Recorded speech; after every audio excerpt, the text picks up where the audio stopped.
G'day, Kate here from the Narrate team. We've started a brand new series this week called Crazy Rare. Adam starts us off by talking about the importance of expressing gratitude in our lives. As we celebrate Thanksgiving this week, it's a good time to ask, how grateful are you and how good are you at expressing it? Please note, due to a technical difficulty, we begin mid-story, a minute into the message. It was obvious that this particular staff member was reflecting on their role around here and some recent things that they got to be a part of and help lead. And quite frankly, they were just saying, thanks. Thanks to you, thanks to the council, thanks to me. Thanks for letting me be a part of all this. And you could just tell that in this moment, and we kind of, I think, come in and out of these windows no matter where we're at in life, she was just in this moment where there was just this like, wow, this is incredible, thank you. And so I was texting back, and of course every leader, every manager, every parent can appreciate how rare those moments are. And I was just texting back, and I think I used the words, thanks for your gratitude. And then I said, and I had never used this phrase before, or at least not knowingly, I said, because it's crazy rare. And then I put the phone back in my back pocket and went about listening to my Denver Broncos podcast. And then I went, well, there it is. Like there's the name of this series that we've been working on and the creative team's been working on. And because these ideas about gratitude have been rolling around in my head for almost a year. Making observations, it's just been one of those astounding things where it's been kind of coming from many different places. I was observing that the text has a great deal to say about gratitude, that God himself has a ton to say, that the wise people in my life are constantly referring to gratitude. And then if you're familiar with Narrate, you'll know that this is a big deal to us. More and more what I was seeing is that the cognitive sciences, like those who are studying psychology and psychiatry and therapists, there was just more and more research being done on the impact and the benefit of what happens when people regularly express their gratitude. And so this morning we're going to kick off what will just be a 3-part series where we're going to talk much about how crazy rare this thing called gratitude is. And I think the benefits when we make it less rare. You know, because a guy who duct tapes a flashlight to his headlight rather than fix the headlight, that's kind of cool. And I think we can all think of Steve Wong and going, he's going to do that now. Like, that's rare, right? Or the 100-year-old woman who lights her cigarette with her 100th-year-old birthday candle, that's rare. I'm guessing extraordinarily rare.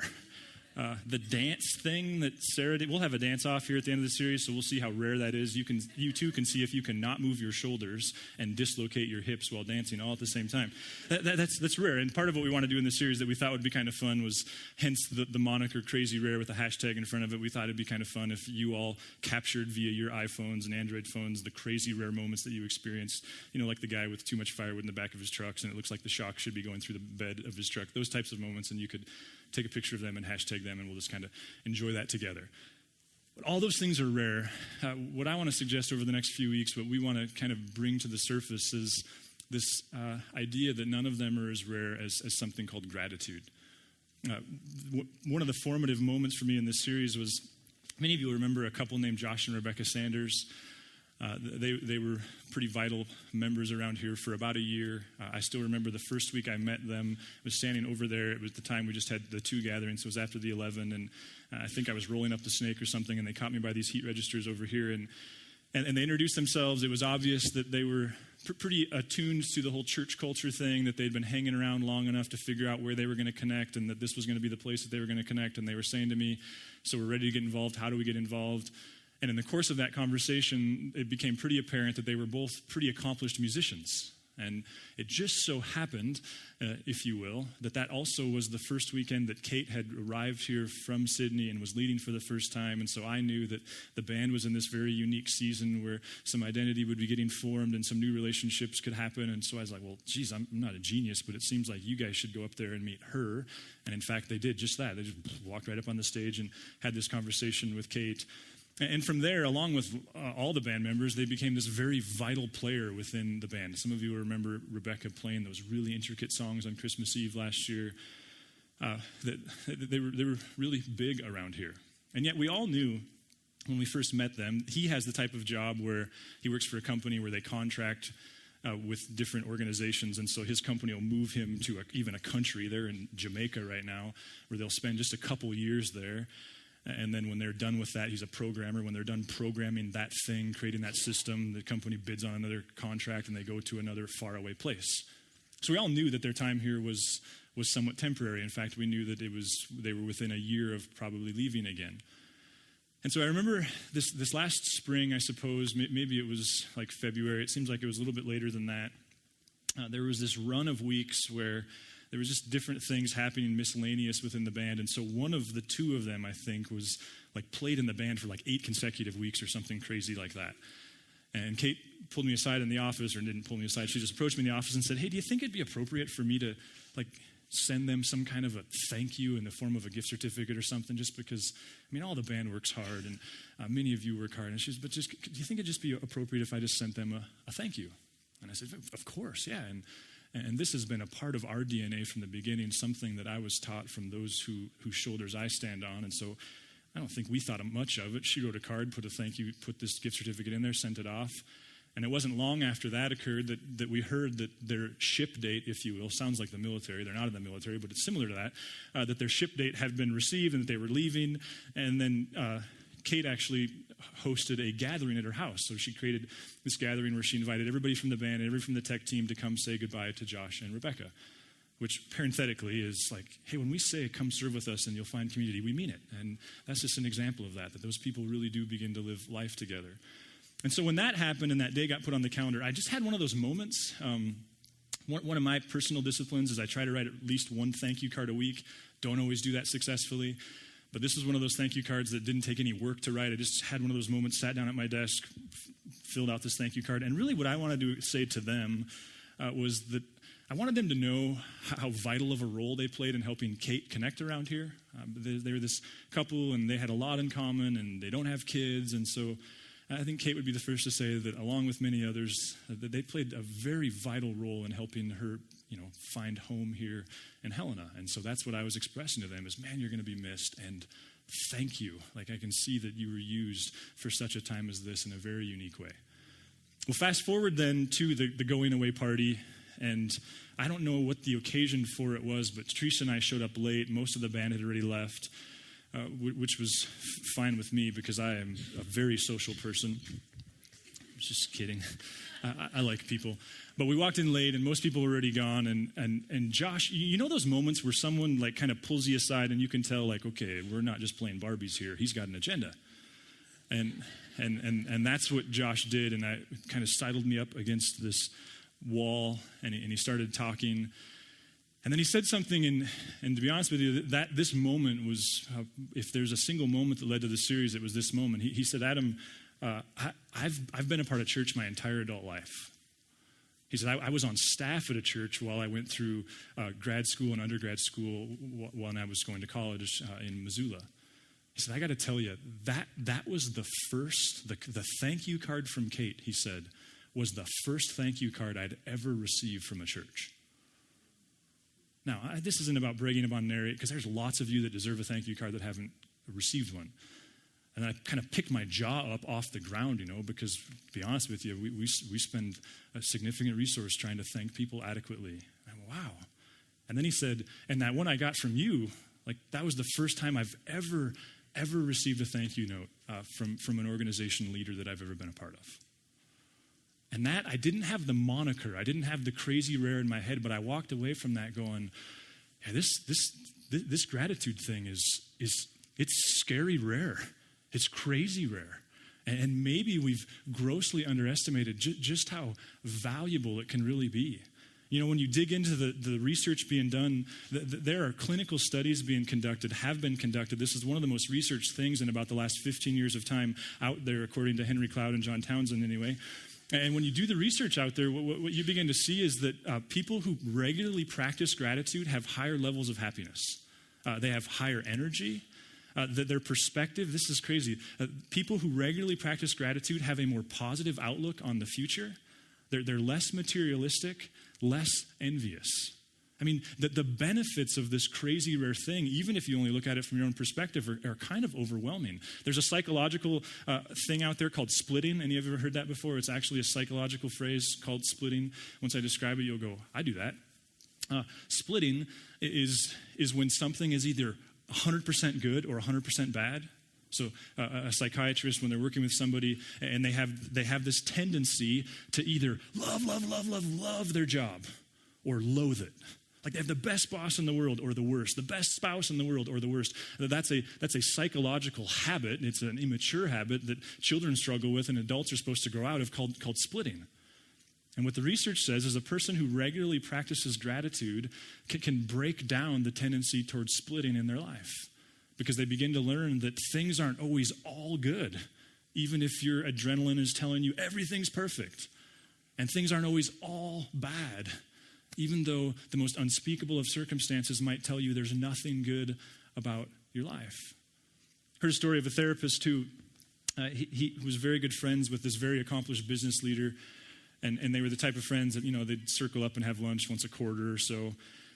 And he had heard coming up on their most recent lunch that his friend, this former leader of this organization, was no longer working with the company. And so when they sat down, that was the first thing he asked this guy was, "Hey, so I heard you're not working for him right now. Like, who are you working for?" And he said, "I don't have a job." He said, "Well, why'd you quit a job if you didn't have another one lined out?" And he said, "I didn't quit the job. I was actually fired." Now, again, contextually, this was a guy who had led this company for a long time, was very respected in his industry. The company was continuing to go up. And so his friend just asked him, "Well, was something bad happening more recently in the company?" He said, "No, actually, the company was having one of its best years ever, and it was over 20 years old." And he said, "So what happened?" And he said, "Well, it was bought out." He said, "So it was bought out by a bigger company." And he said, "So, okay, but why does that matter?" And he said, "Well, the best thing I can tell was that the new CEO of this parent company that just purchased us wanted to prove something. It was a publicly held company, and so he fired a few of these kind of high-ranking people in the old company, and I was one of them." And he said, so what are you doing?" I said, "Well, I'm trying to find a job." And he said, I would have thought that finding a job for you would be very, very easy. I mean, again, how long did you work there?" And the guy said, 21 years. And the company was still growing 21 years later. "Yeah, it was still growing. Why can't you find a job?" He said, "I don't know. I've had some prospects, and some of them looked very promising, and haven't landed a job yet." And finally, the therapist was able to stop, treating him like a science exhibit, and he just asked his friend now, so how you doing? And his friend, he had this mischievous, kind of confused look on his face, and he said, "Well, it's kind of weird. I'm not really sure how to tell. Let me tell you a story." He said, "One of the things I realized," he said, "is that when I lost the job and I couldn't find a new job, one of my dreams has always been to compete in a marathon. And so in the interim, I decided, well, now I have time to train for a marathon. Never had time to do that before, so I trained for this marathon." And he said, just last week, the marathon actually happened. I did train for it. I finished the marathon. You'll be glad to hear. He said, but I'd parked my car, and I was making my way to that part of the race, to the beginning of the race. And as I was walking there, he said, I started reflecting on some things, and I started thinking about my family. And he said that before I knew it, I'd moved from thinking about my kids to my wife. He said, and then I started thinking about all these experiences that job had given me and the remarkable benefits that came in my life because of that. And then he said, just when I was starting to tear up, he said, I had this thought, and he said, and suddenly I was thankful that I'd been fired. And he said, I began to reflect on this idea that had I not been fired, I would have never finished this race. And he looked at the doctor and he said, I don't know, something wrong with me? And this doctor actually had spent the last couple of years of his research time researching the research on gratitude. And the doctor just turned white as a ghost. And he said, I got to tell you. And he just kind of explained to him, I've been researching the research on this for a while now. And what you just described is exactly what the research says happens to a person who regularly practices gratitude. And he just went through the list, that their happiness is higher, their energy's higher. On and on and on it goes.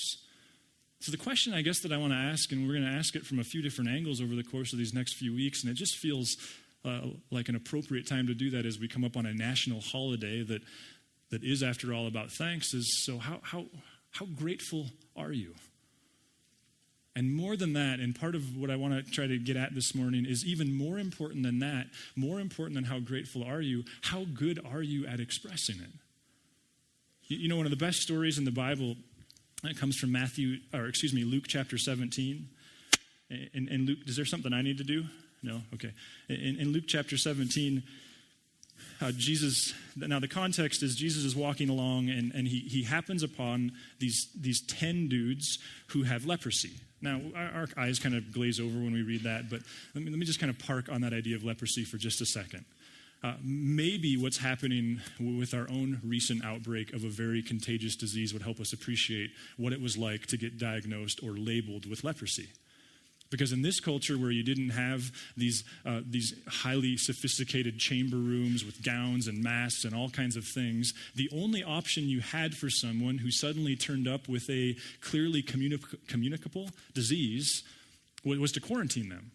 And I think sometimes, I don't know about you, but I realize this week when I hear leprosy, I have this tendency to think of people who were born that way. If I'm not careful, I think of people from society who are from the dregs of society who, similar to the alcoholic who's been on the street for 10 years. And what we lose sight of then is that a leper he's a business owner. It's a husband.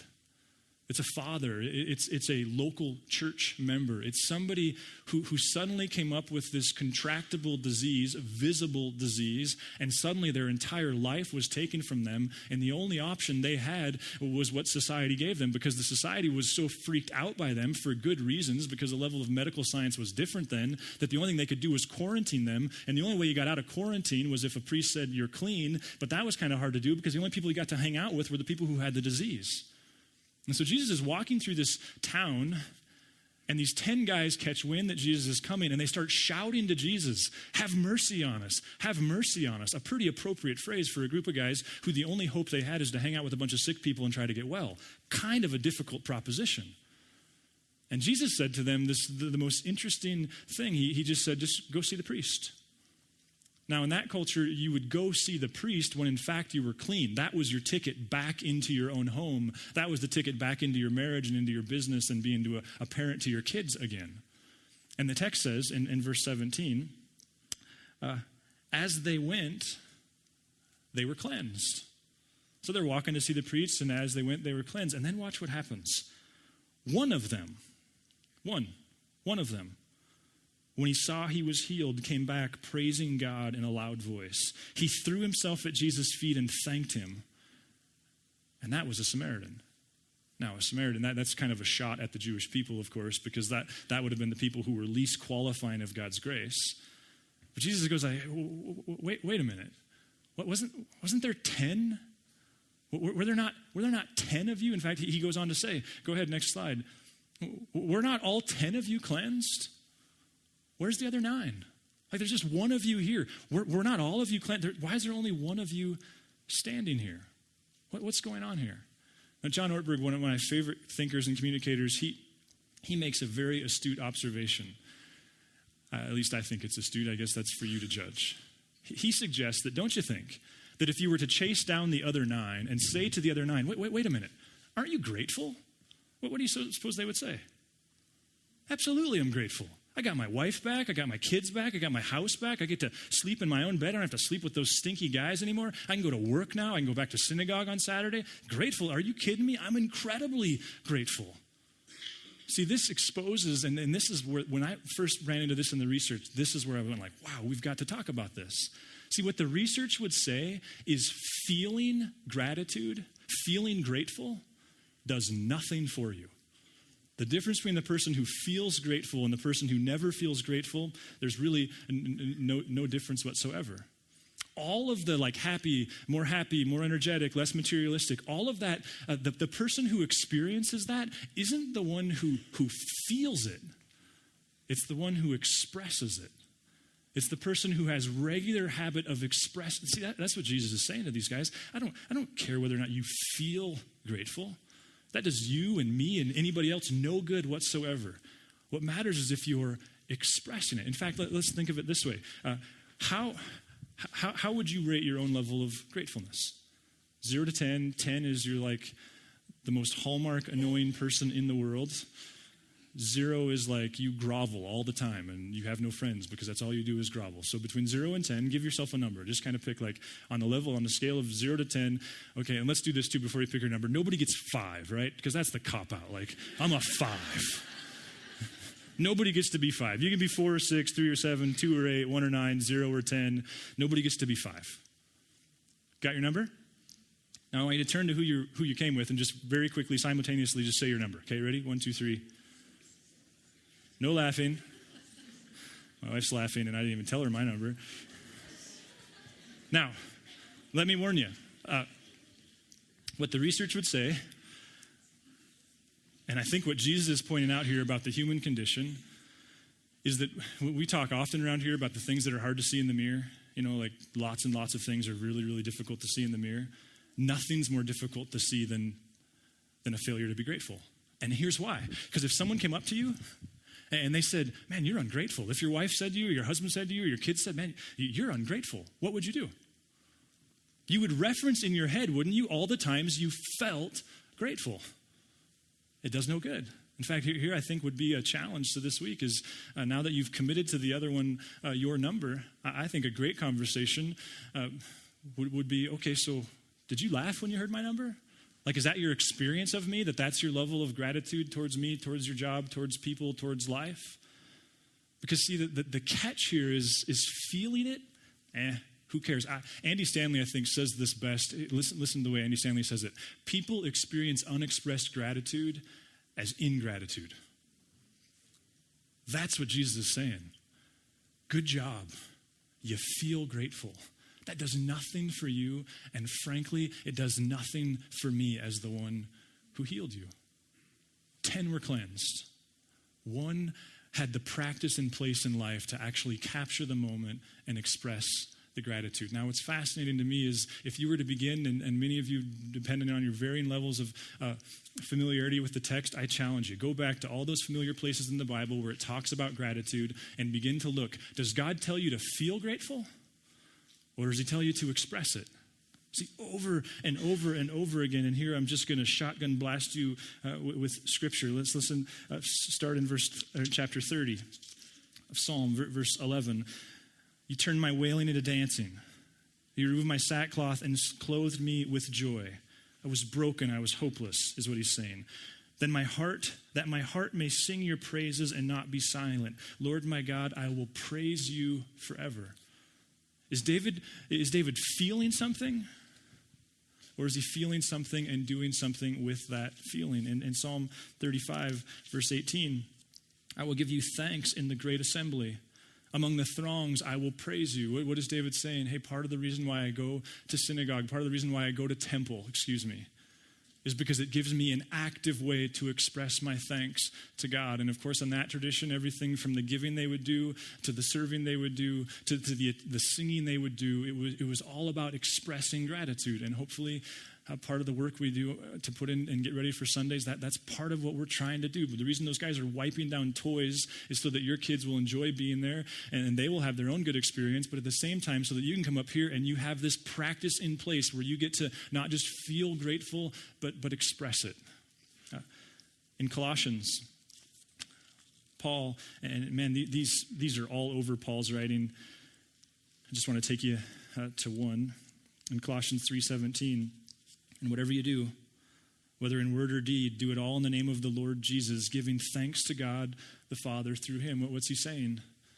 Like, be the kind of employee that shines and do that with this sense of, this is how I give thanks to my God. This is how I give thanks to what he's doing in me. I think this one in Hebrews is interesting. Look at Hebrews chapter 10.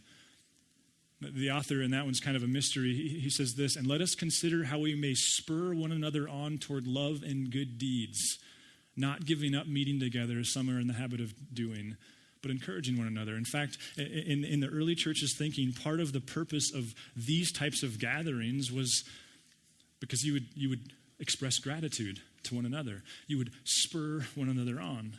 See, it's like gratitude it's like vegetables. We all know that broccoli and kale and spinach and salads, we all know that's good for us, right? We all know that it's going to be a boon to our energy. We all know that it'll probably increase our years. We know all that. And yet knowing all of that really does us no good, does it? It's the leveraging of it. It's the doing something with it. That I want to suggest to you is what Jesus is saying to those 10. That, it seems like, is what Paul was saying to the early church. That is what we see modeled over and over and over again in the Scripture. Not a people who simply felt grateful, but a people who moved beyond feeling into the expressing. I was thinking this week about the first Bible study I was ever a part of. I was 20 years old and very, very new to following Jesus. And my friend Fred, who many of you have met via video and I reference often, the guy who very much mentored me, he invited me to his house and he was doing this Bible study thing with, I suppose there were 10 of us, and we were all very, very raw in our faith, which, by the way, is... We're not anti-Bible study around here. I know that sometimes we're understood that way. We're not anti-small group, not anything but that. It's just that we're pro, come serve together, and in the process of serving with people, we think you'll meet people that you like enough to have in your house, and then you can do all that. So we're not we're not anti-Bible study in the least. We're just pro, like, serve together.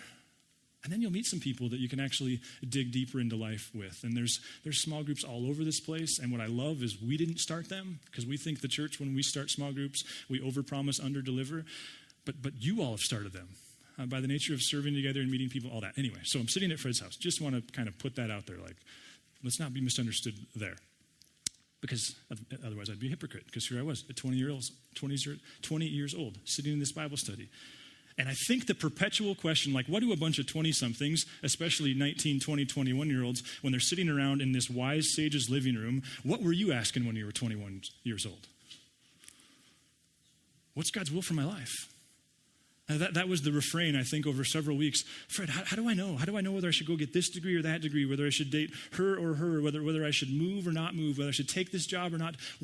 How many of you how much money would it take to get you to go back there to those confusing years of 19 years old where you're supposed to have everything figured out and you don't have it figured out? That was our question to Fred over and over and over again. How do we know God's will for our life? And all that set the stage. I remember it must have been the third or fourth time that we gathered. We sat down and he's like, okay, guys, I got really good news for you this week. Oh, great. He said, this week I want to show you how you can know God's will perfectly all the time. Now we're like leaning forward on our seats, right? Oh, geez, this is either a cult or he's a genius. Either way, I'm excited. You're going to tell me how I can always know God's will? Oh, geez, okay, thank you. And then he took us, and it was a little bit of a sleight of hand. He took us to a passage in 1 Thessalonians. He said, remember, guys, I told you, you can always know God's will for your life. Rejoice always. Pray continually. Give thanks in all circumstances. And there it is. For this is God's will for you in Christ Jesus.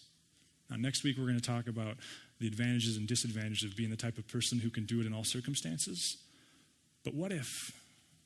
What if God's will for you is that you would learn to be grateful, and thus things would become less circumstantial for you? Now, I'll close with this. The good news is you can learn to be grateful. Just like you can learn to be a person who sets goals, you can learn to be grateful. In fact, there's been studies conducted. Some would call them spiritual disciplines. In other cases, they're just these secular studies where people, they implemented these practices that forced them to introduce regular practices of gratitude in their life. Some people in these studies, it was a journal. And they would literally, whether it was some kind of fancy thing or some basic college-ruled notebook, spiral notebook, they would force themselves the first part of every day or the last part of every day to write down 3 or 5 or 10 things that they're grateful for. There's a gal who's a part of this community who was telling me this week that she's been doing that for eons. I don't know how long. It was a long time. Just forcing herself before she went to bed to write down 3 things that she was grateful for. You can do that. One of my goals is to start that chair time every morning by just trying to identify 5 things that I'm grateful for. God, I'm grateful for this, and I'm grateful for this. Other people that I read about, they just set up one meeting that they were going to have every week. And they were going to fill that meeting with someone that they needed to thank. Other cases, they were going to set up just one 15-minute time block, and that was reserved for they were going to make one phone call to thank one person that they needed to thank, which means that another practice is they start a little notebook journal in their phone. They have something they carry around, and when something happens that deserves being thanked, they write it down. Many business leaders, many organizational leaders, many just successful people, period, they have a stack of thank you cards on their desk. And the challenge is, if I'm not writing at least one of these a week, I'm really not doing my job. See, my challenge to you here is you can learn this. You can do this. And I know many of you, we're not seemingly ungrateful people. But I would take you back to my friend Josh. I had no idea how I wish you could have seen his eyes. This 30-year-old man who's been a part of church his whole life, who's done numerous things for numerous people looking at me going, Adam, I've never been thanked.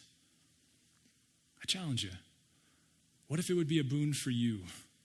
What if it would change your perspective on your life? What if it would change the way you think about God?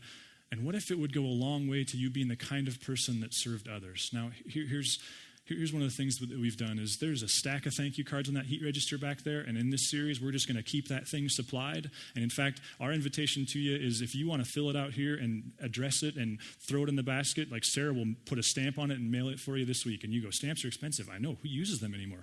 But that's how valuable that we think that it is. I'm so convinced, there's part of me that wants to do that forever because I'm so convinced that if the only thing that we did for you was help you learn how to express gratitude, it would be huge for you and huge for the community that you love. Now, one caveat, you can't write any to the staff because it kind of looks like, thank us, please. It's not what we're asking. So do it in 6 months when we all forgot about this series and then we'll take it more seriously, okay? So you can't write one there. You can take one with you or you can fill it out here. You can come early next week, fill one out. It'll be there. If you would like to engage further with Narrate Church, you can find contact information online, www.narratechurch.org. We would love to hear from you.